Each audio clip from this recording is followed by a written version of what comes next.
Dr. Milburn. Sitting in front of a lawyer is a place a doctor never wants to be.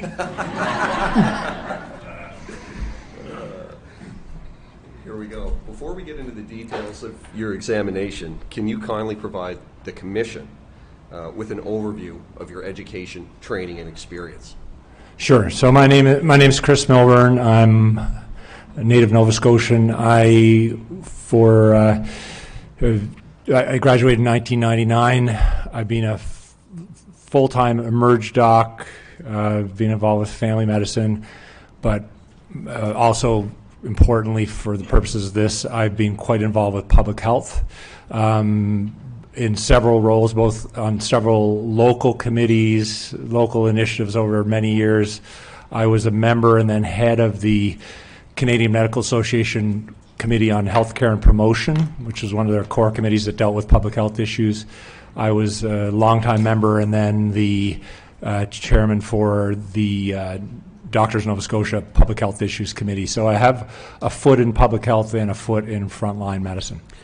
Now, you may have somewhat answered this question already, but what are your primary areas of interest and involvement in medicine? Yeah, so emergency medicine and public health are probably at the very opposite poles. Public health deals with populations and big picture recommendations, what's best for this population. Emergency medicine is the most focused part of medicine. It's one patient, one problem at one instant at a time. So I have a real interest in both of those, which are in a way polar opposites, but they really should connect. Okay. And what was your specific role in early 2020 at the beginning of the pandemic?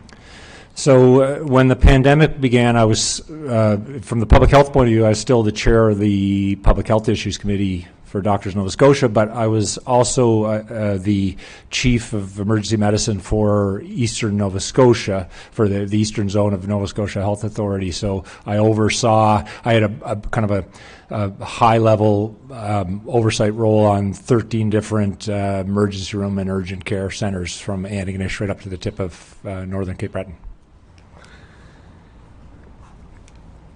Can you explain your professional responsibilities as the emergency room chief of the Eastern Zone? So I was responsible for making sure that we had a coherent approach to providing emergency care for that zone. And so that you can imagine that was kind of a broad role. And so when COVID hit, my role was to take all these new policies and procedures and to make sure that our staff at all the different sites was aware of what the approach was going to be, what was the safest and best approach to see a patient who might be infected with COVID.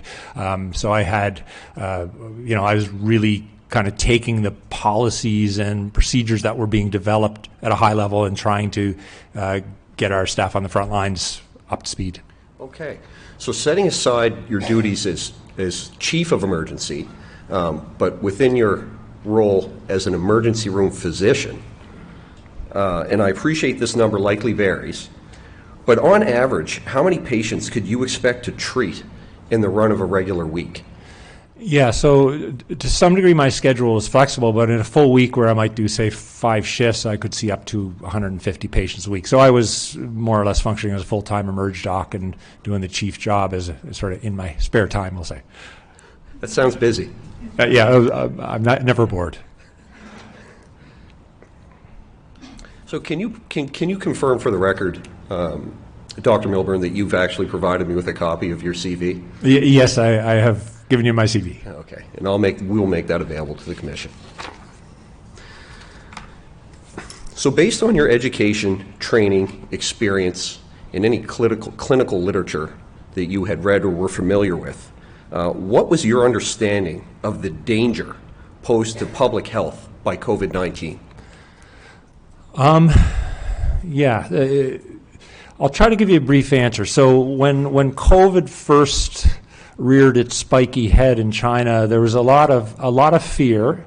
I was one of the ones who was afraid because we have a very unstable and fractured emergency system already with a lot of worker shortages. So we were struggling to provide care.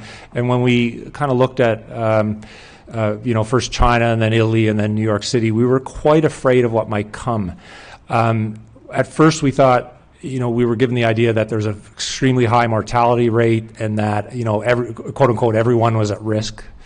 That was actually a quote from our premier at one point. But we very quickly, in the first month or two, the data started to come out. The average age of death was, 80 or more than 80 in Italy. It became clear pretty quickly that it was what we call the risk age stratified. And it turns out that for a young, healthy person, the risk is maybe somewhere around 1/5,000th to 1/10,000th of the risk for an elderly, unwell person. So by the summer, certainly by the June or July of 2020, that age stratification of risk was becoming apparent. Okay.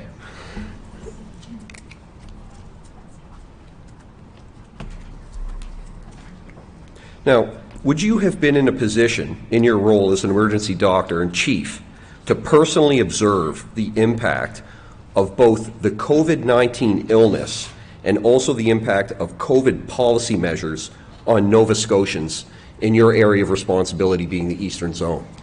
Yeah, for sure. So we had sick COVID patients, mostly, almost entirely elderly or what we call comorbid. And that was an issue, but I believe in my experience it pales in comparison to the issues that I saw both as chief, secondhand, but also just personally working as a frontline doc, the impact that things like hospital shutdowns had. Like, for instance, I can rhyme off several patients who died of cancers that I believe they didn't need to die of because their care was delayed. I had patients who were scheduled for joint replacements who were living in chronic pain and suddenly saw the wait list stretch out over the horizon for them. I look after a nursing home for the last few years, and I saw those patients locked down. I saw patients in nursing homes give up, stop eating, and die because they were essentially prisoners and couldn't see family. I watched family outside windows crying, looking at patients inside. So I saw these terrible impacts of COVID policy, and they were much more prevalent. They were a much bigger issue than the impacts of actual COVID.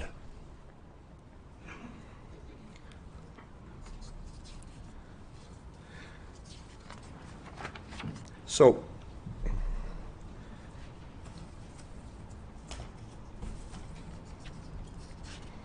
can you just repeat your conclusion again?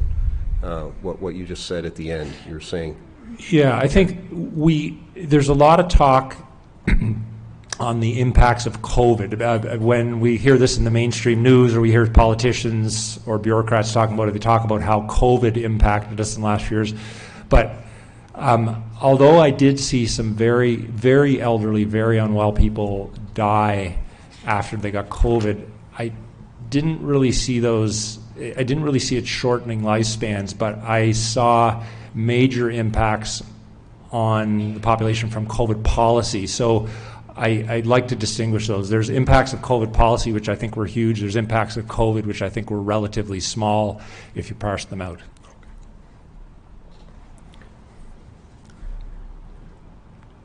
So you're talking about impacts of COVID policy, or you spoke about that partially.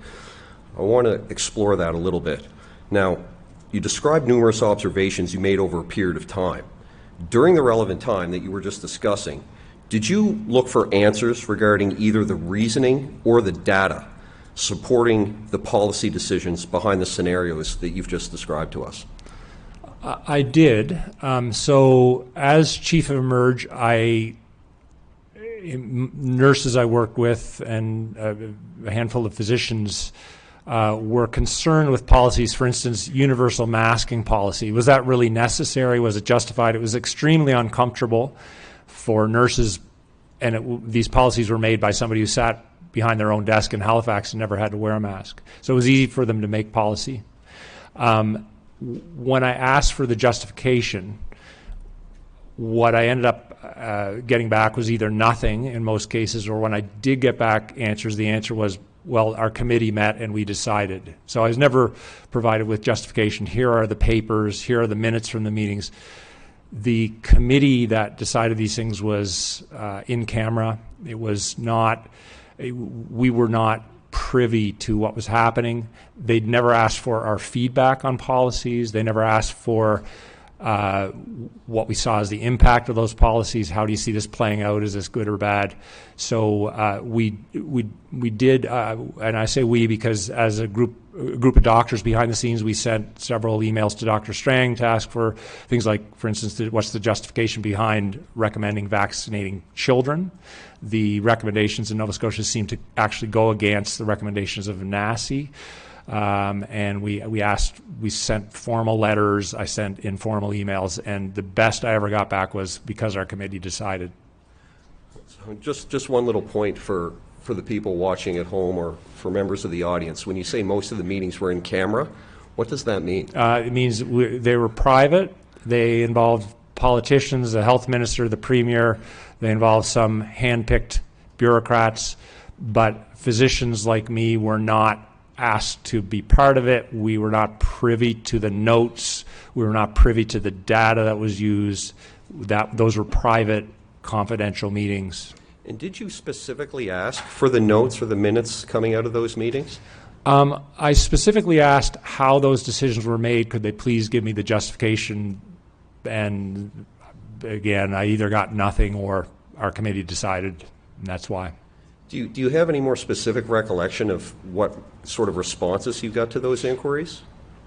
No, not much recollection because the usual reply was none. Emails would go off and they would disappear into a black hole and I would never hear back. They were mostly ignored. Oh, and that includes recently too. I've still been asking and they're still ignored and sucked into the black hole. Oh, so no, excuse me, so no response whatsoever? No response was the most common response.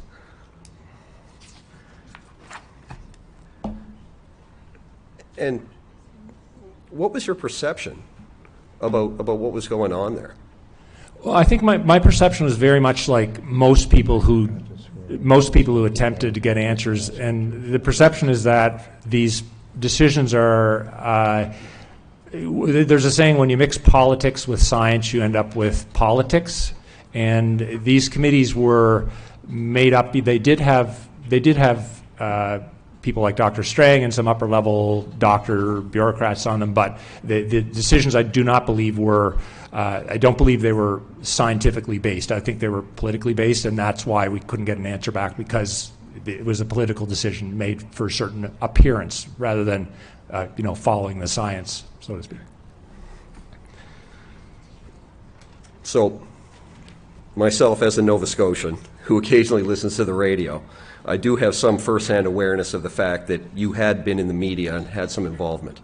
But can you briefly describe your media involvement over the years? Yeah, I've always been an outspoken guy. I'm willing to say my views in public and to try to back them up. And so I was asked for many years. I've appeared on. I've done interviews on CBC Radio, including I was asked to be part of this thing called the Issue Panel, which is a regular feature of CBC Information Morning in Cape Breton, where they get three people on, they throw out an issue that's topical in the news, the three people debate it and argue it. It's kind of off the cuff. I had been on this for a number of years. I can't tell you exactly how many times, but every few months I get asked to be on. And the typical way that would happen was they'd ask me, could I be on next Thursday? Yes. And then a few days before or just the day before, I'd get an email saying, here's going to be the topics. And because of my schedule, I would typically look at that, like the time that, this particular time that we're about to discuss, I looked at the email at midnight and I was to be on at 7:30. And I noticed that the topic was COVID policy. And I kind of thought, well, this is bound to be controversial, but I felt... by that time, I had tried to get answers from within the system, and I felt that the public needed to know that there were physicians, nurses, other people out there who had an inside view on the system but didn't agree with the policies, because there was, I believe, a real attempt to make it look like all of the doctors were on side. And I decided to go ahead and speak my views I made it clear that I was not speaking for NSH. I was speaking as my own self, and but I felt people needed to know there was another side to this, and some doctors felt differently. Yeah. Okay. Thank you.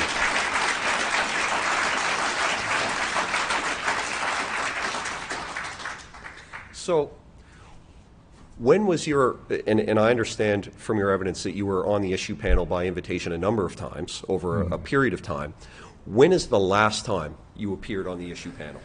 So yeah, so this would be in June of 2021. The move to vaccinate every human being in Canada was well in full. It was in full swing.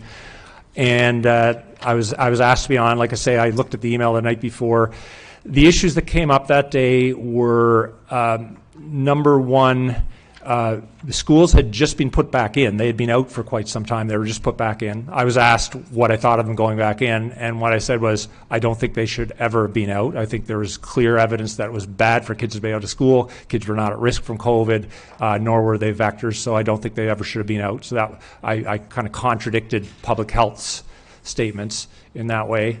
Number two, I was asked what I thought of potential vaccine passports, because they were just kind of on the horizon at that point. I said, number one, I think they're unconstitutional, and I also made the point that these vaccines were brand new, and by definition, we did not know long-term side effects. That's not an opinion, that was just truth. And the third thing I said that turned out to be controversial was that I thought public health's role should be advisory, not a rule-making body, because they were unaccountable, and that when we gave them this much power, that some people enjoyed that amount of power, and history shows us that people who are given power only give it up reluctantly. So I made those points, and that was the last time I was ever asked to be on the issue panel.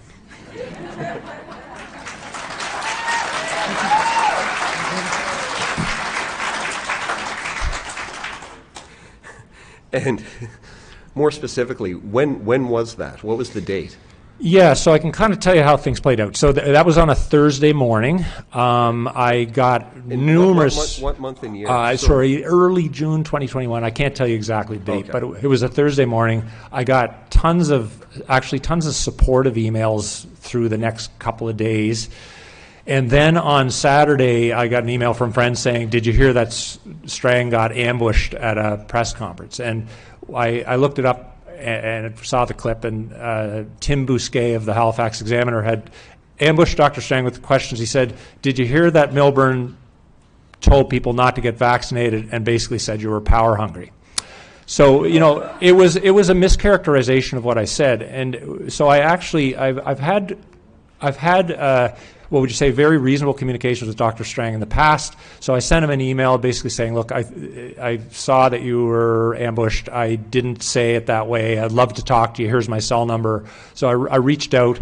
I later that day saw his reply, which was, Milburn should stick to emergency medicine, and I'll take care of public health, and basically accused me of not being qualified to speak because I wasn't an expert like him. So I didn't get a reply back from the email. So as I described it, I felt the icy winds blowing. And on the Tuesday morning, I got a call while I was at work from Dr. Don Bryan, the head of the Eastern Zone, who we had a long conversation. He explained to me that I had created vaccine hesitancy, that as head of Emerge, it wasn't appropriate for me to ever criticize public health, I had sort of undermined the NSHA, and I was told that I was no longer head of Emerge as of that point. I asked Dr. Bryan, the one thing I asked him, he and I have been colleagues for years, I said, I'm fine with all that if that's your decision. I obviously can't argue it, but please put this all in a memo, what you've told me. Please be public with it. I am going to be asked why I was fired. I would like you guys to state why I was fired, because you're the ones firing me.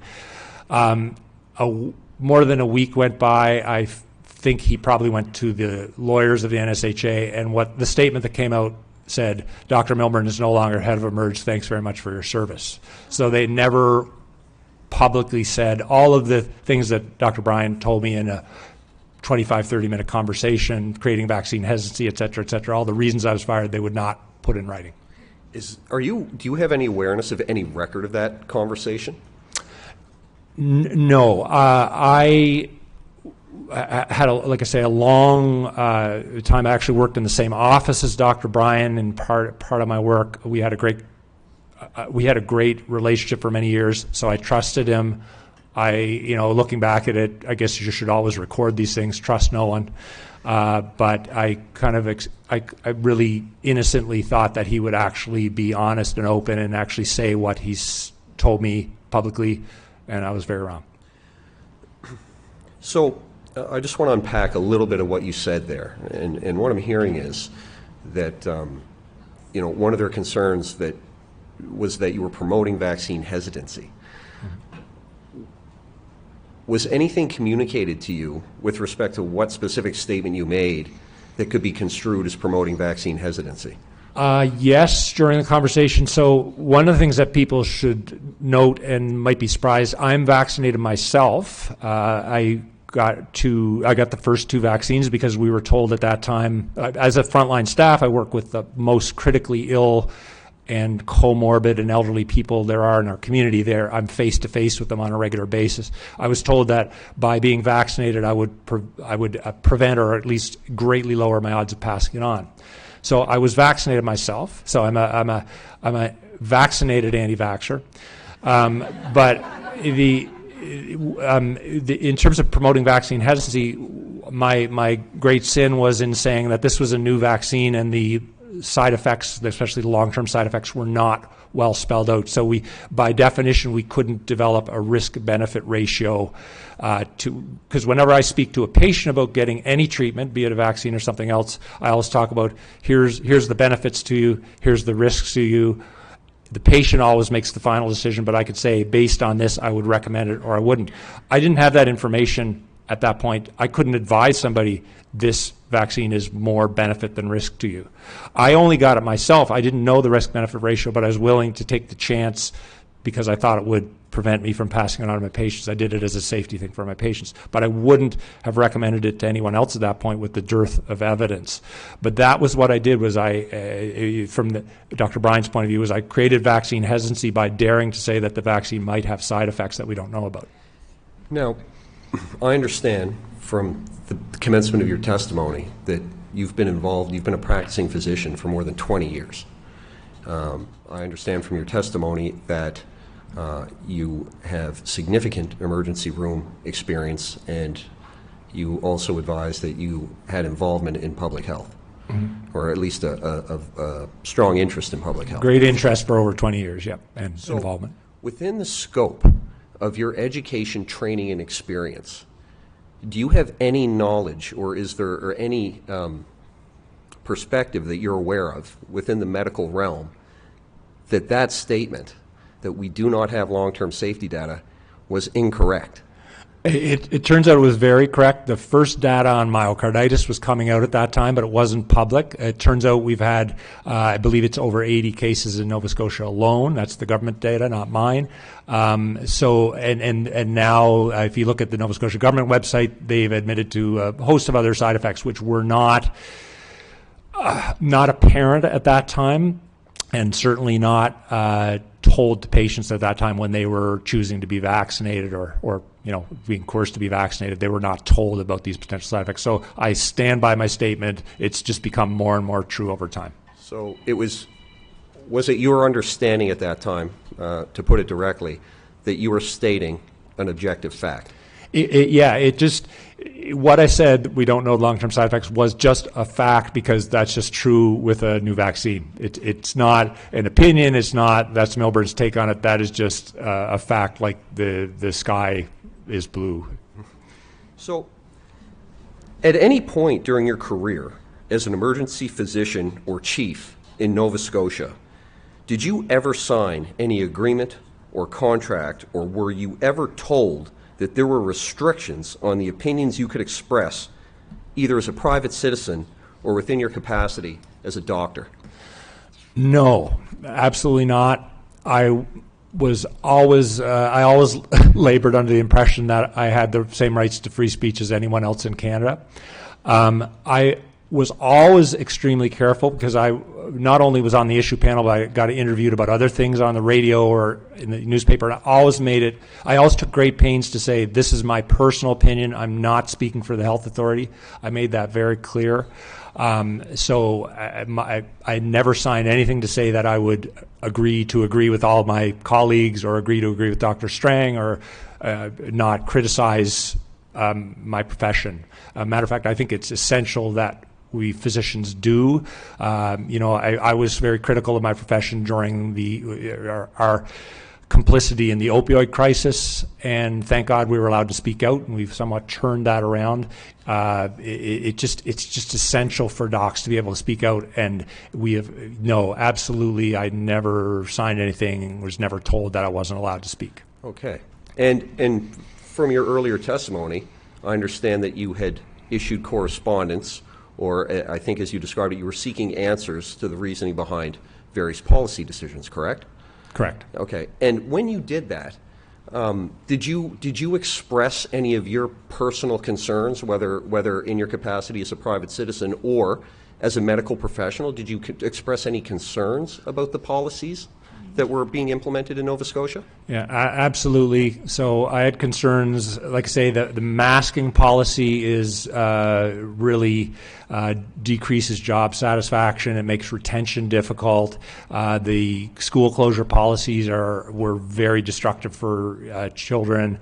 I expressed these both to some degree publicly, but behind the scenes I expressed these over and over, numerous concerns I had. Okay. And was it your understanding that your termination was specifically related to the comments you made on the CBC program? It absolutely was. Dr. Bryan made that very clear to me on the call. As a matter of fact, I had a very good performance review just several weeks before with Dr. Bryan, and then I appeared on the radio, and then I was told that because of what I said on the radio, I was being terminated. Okay. So prior to your termination, after you had expressed concerns internally and asked questions about policies, did anyone professionally ever approach you and suggest that those views were unacceptable, that you had unacceptable views? Sorry, after I spoke out? No. But before? But prior to your termination? No, I was never... Definitely, I understood that some doctors disagreed with me and some agreed with me, but I was never told that I wasn't allowed to have those views or not allowed to express them. No.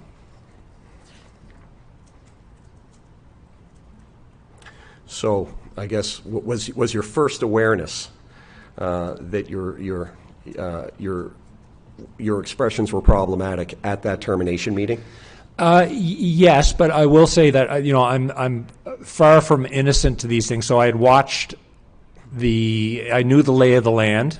I had watched other doctors be dragged through the mud and walk over the hot coals because of speaking out with their views. So I knew when I said those views, I knew they were potentially controversial and would potentially make some people angry at me. Did I expect to be fired as chief of ER? I did not. I didn't think it would go that far, even though I knew that it would ruffle some feathers. Okay. Now, you indicated previously, and we didn't explore this, but you indicated that after your appearance on that particular CBC program in June of 2021, you had said that you had received supportive emails. Can you explain what you mean by that? Can you elaborate, please?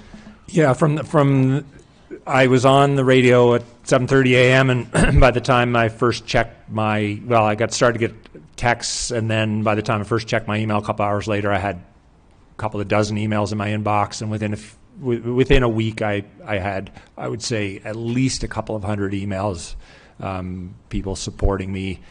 After I got fired and that came out, I know for a fact that the NSHA and Dr. Bryan specifically received a lot of angry emails, sort of supporting me and supporting my right for free speech. So I know there was a lot of support on my side. There were detractors too. A Twitter mob came after me and organized to launch a formal complaint about me. That was all sort of public on Twitter. So there were both sides, but I did receive a lot of support. A formal complaint on the basis of what? That's all You can read about that on Twitter. For various reasons, I'm not allowed to talk about that, but you can see that play out on Twitter. Yeah. So after you were terminated, do you, as chief of emergency, do you know if and when that position has been filled? Yeah, my understanding, it was a very busy job.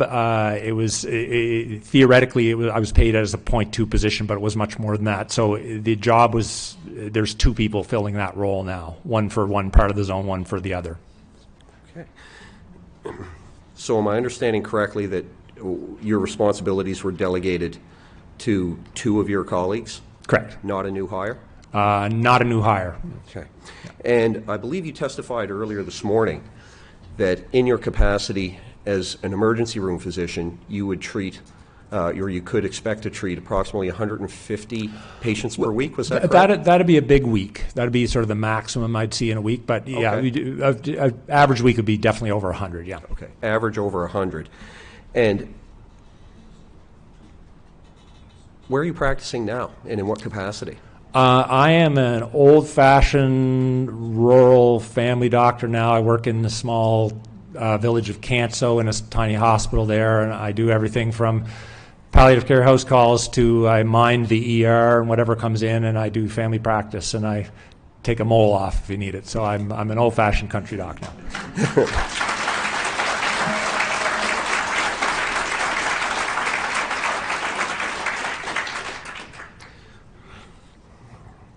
I expect that community appreciates you. So after leaving your previous role as an emergency room physician, wherein you would see between 100 and 150 patients per week, do you know if and when the vacancy that would have created has since been filled? Well, Nova Scotia Health is constantly recruiting. Since I left that position, I've had colleagues retire. There's been new hires there. So the answer is, they don't specifically advertise my one position and try to fill that one position. It doesn't work that way. We have a sort of a stable of doctors. And when I stopped working at the regional site as an emerge doc, it just meant that 12, 14 shifts per month were unfilled, and the other docs had to step up and take more shifts on. So it made things busier for everyone else, and that does affect the overall picture, because these are doctors who might have picked up shifts that would have been empty in a rural emerge, let's say, but now they're doing more shifts in Sydney. So it does have an impact on the overall lay of the land in terms of staffing. Yeah.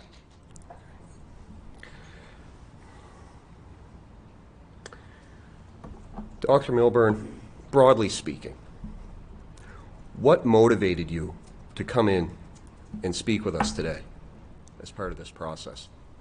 Yeah, there's a whole other side to COVID out there that has not been well represented in the mainstream media, in discussions, in statements from our chief medical officers of health or our premiers. There's many Canadians who feel that these policies were overreach, probably unconstitutional in many ways, and that they were destructive and harmful. That side of the debate has not been well represented, and I just want to be a part of getting that message out there that there is another side. I don't think I'm always right. Maybe I'm wrong on some things, but we have to have the debate. The science is about debate and arguing, and Einstein said science can only flourish in an atmosphere of free speech. So that's why I'm here.